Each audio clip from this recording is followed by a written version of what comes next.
Hello friends. Welcome to my YouTube channel. Now in this session, we will solve SSCJE 2011 electrical solutions. The first question on the screen is, the two incandescent bulbs of rating 230 volts 100 watts and 230 volts 400 watts are connected in parallel across the mains. As a result, what will happen? So here in the given question, there are two bulbs which are connected in parallel across the supply. What is supply voltage here? It is 230 volts is the supply voltage, and here we have two bulbs. So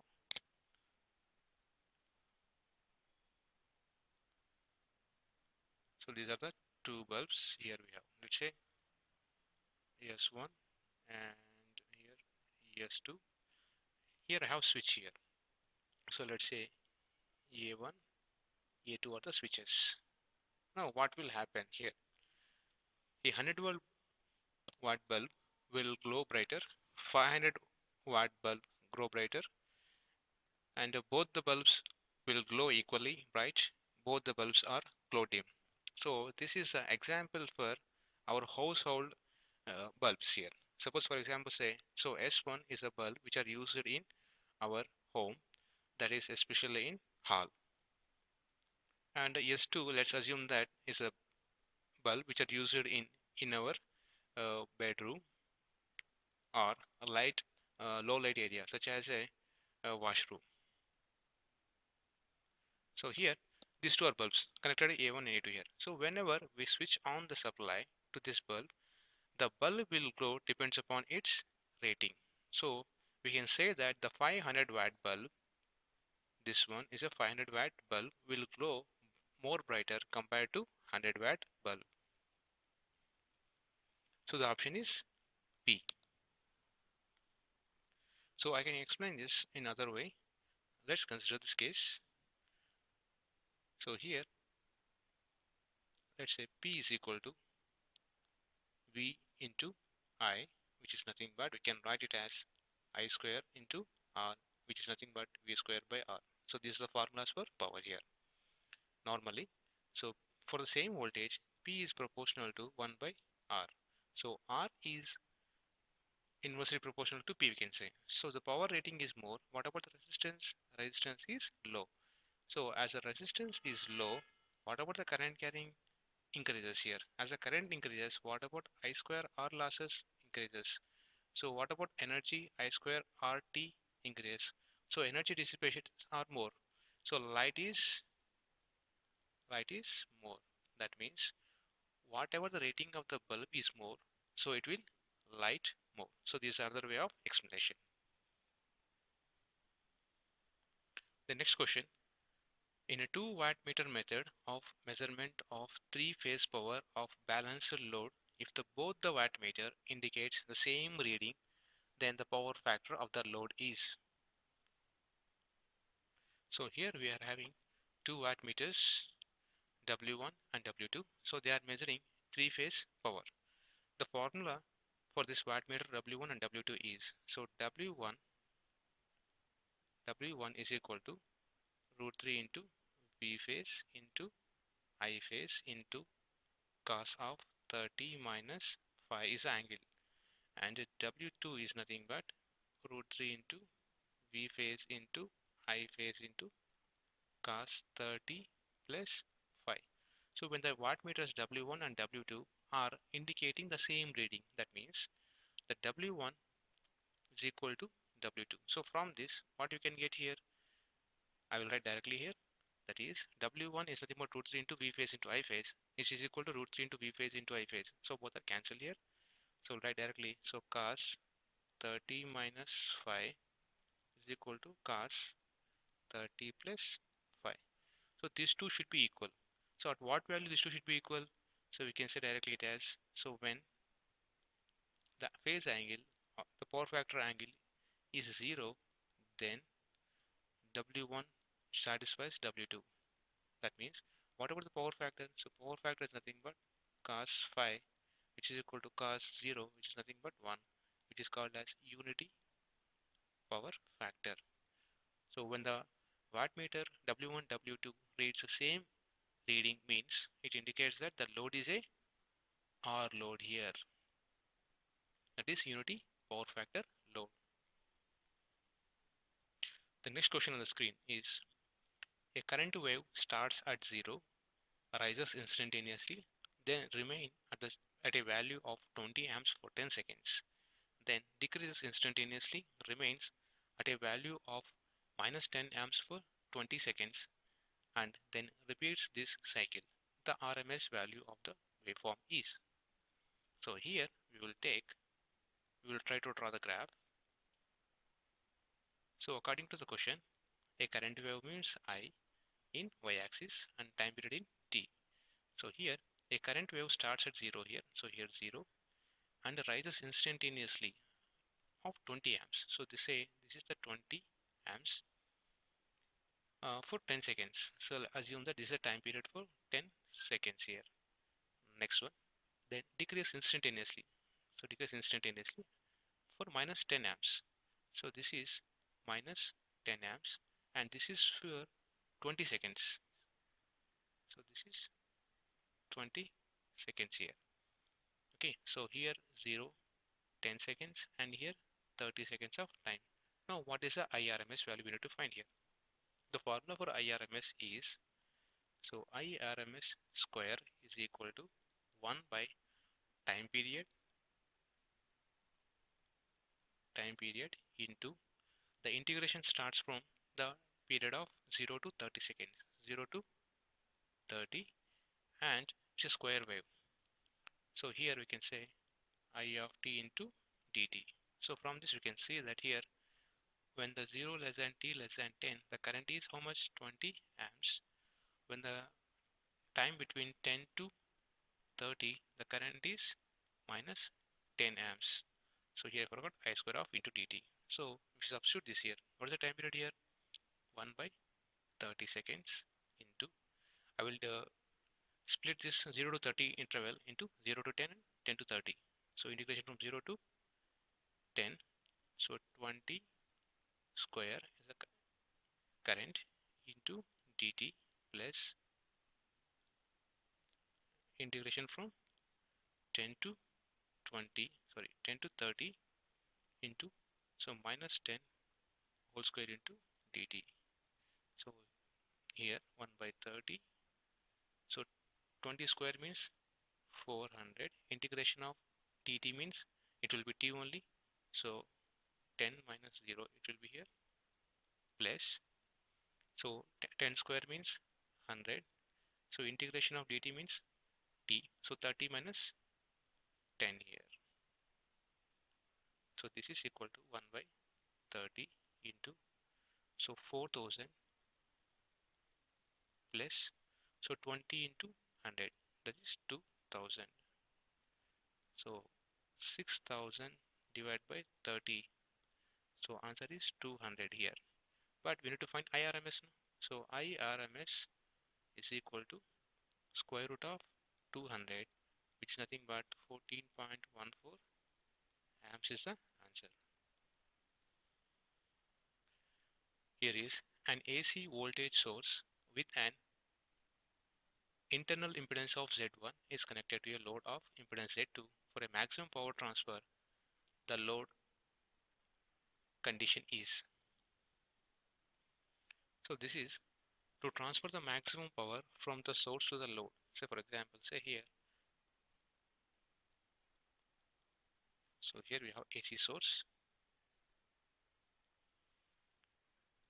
and this AC source will have some source resistance and source inductance. Okay, it's a reactance. So source resistance, source reactance is there. Let's say Vs, Rs, and Xs. Now here we are connecting a load to transfer the maximum amount of power from the source to the load. So let's say Rs and say RL and XL. So in the given problem, this is termed as Z1 and this is termed as Z2. If you want to transfer the maximum amount of power from the source to the load, the condition from the maximum power transfer theorem is Z1 should be equal to, so Z1 should be made equal to Z2 conjugate, or we can also write load is equal to Z1 conjugate. That means, so RS plus JXS is made equal to RL minus JXL. So this is the condition to be satisfied for maximum power transfer theorem. So option is D here. Next question. The resonant frequency of AC series circuit shown in the figure given below in Hz here. So F resonance is nothing but 1 by 2 pi square root of L C here. So in the given network, we need to find what is L equivalent. There's nothing but L here, and C all is specified is 2 farads. So here, the given problem is specified the mutual inductance. The formula for the mutual inductance is L equivalent is equal to L1 plus L2 plus or minus 2M. So here the plus or minus depends upon the dot convention. So here in this case, there the current is entering at the dot terminal of the first inductor, that is 2 Henry, and it is also entering at the same 2 Henry inductor again. So the L is here we can say that mutually inductance is series aiding connection. So aiding connection will choose plus. So here the L equivalent is equal to L1 plus L2 plus 2 into M. So L1 is given as a 2, L2 is given as 2, and L3 is given as 2. So total it is 6 Henry is a L equivalent. So L value is 6 Henry. And what about C? C is nothing but 2 farads. Now FR is equal to 1 by 2 pi square root of how much L? L it is 6. And what is a C? C is nothing but 2. So this is nothing but 1 by 2 pi square root of 12. So how can you write this? So we can write this as 1 by 2 pi square root of 4 into 3. So that 1 by, so if we come out this 4, it will become 2. So 4 pi square root of 3 is the answer. Suppose if they ask for the if the dot convention so are in opposite, say for example like this. Now, so here we'll get minus sign. So you will get 2 only. So depends upon that you will get the answer differently. So present the answer is A. The next question, if an RLC series circuit, the current lags the applied voltage by 60 degrees, then. So here the formula for this case is in RLC series circuit, so theta is equal to tan inversion of XL minus XC divided by R. So here they have mentioned theta. So tan theta is equal to XL minus XC divided by R. So tan 60 degrees. So tan 60 is nothing but root 3. So root 3 is equal to XL minus XC divided by R. So root 3 into R is equal to XL minus XC is the answer. So this is for when we have theta is equal to 60 degrees. And you can check here, this is for theta equal to 30 degrees. Next question. A lossy capacitor with a loss angle of 0.01 radians. So loss angle delta is 0.01 radians. Draws a current of how much? 0.5 amps when the supplied voltage is 1000 volts from a sinusoidal voltage source. The active power consumed by capacitor. The active power consumed by capacitor P is equal to VI into sine delta. Okay, but here the delta should be in degree, but they specified in radians. Okay, so we need to convert into radians. So we will convert this. So we can say pi radians is nothing but 180 degrees. So 1 radian is equal to 180 by pi. Similarly, 0.01 radians equal to 180 by pi into 0.01. So this is in delta value in radians. We will convert into degrees here. So P is equal to V is how much? 1000 into current is 0.5 into How much sine delta is sine of delta in degrees? So 180 by pi into 0.01. So if you solve this, you will get 0.01.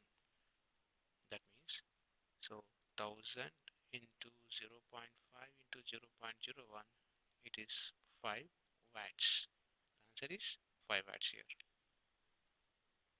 The next question, for use in AC circuits, the potential coil circuit of a electrodynamic wattmeter should be purely.